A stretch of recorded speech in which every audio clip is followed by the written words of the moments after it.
Bugün 6 noyabr Konstitutsiyani qabul etу günübüz.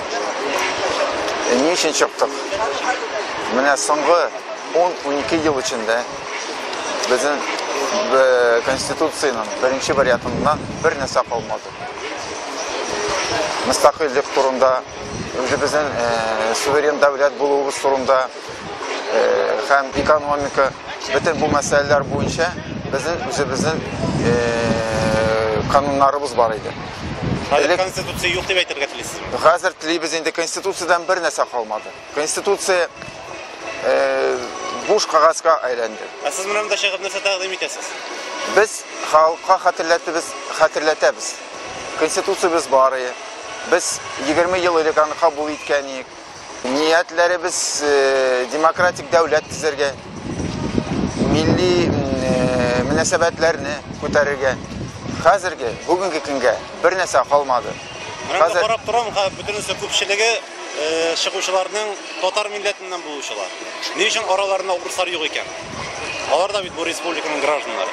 Bu bir teran masala. Bu mana ruslarning nishiga aytirga, mana tatarlarning boshqa millatlarni tanımao masalasi. Alarning mana munosabatlarini bilmau hamda yaqin qabul etmau deb mana shulay aytib men.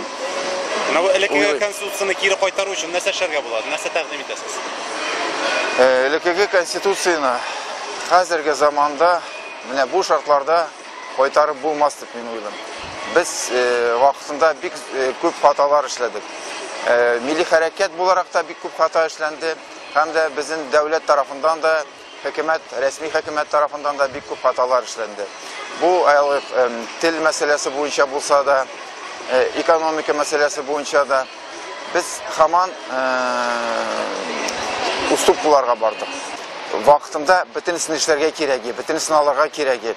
Ekonomika qarasak da, til masalasini, ma'arif masalasini qarasak da bütün sinishlar bo'ladiri. Latin alifbasini ko'chib bo'ladiri.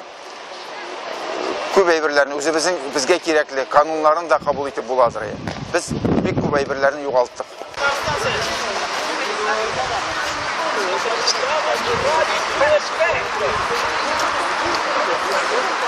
Вы извините, вас как зовут?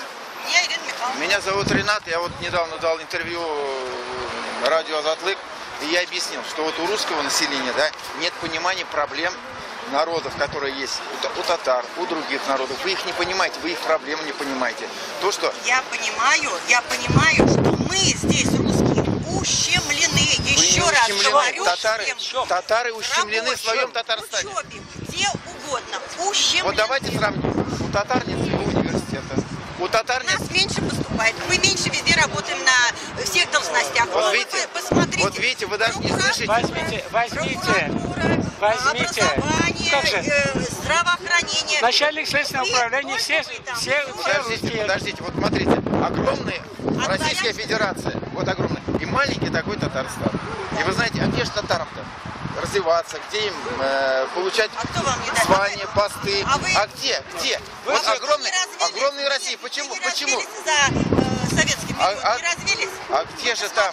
А где же по России-то? Где же по России? Сколько занимает татар основных основополагающих мест? Сколько татар руководит вами, русскими? Давайте посмотрим. Так. Есть это. Давайте сравните отношения.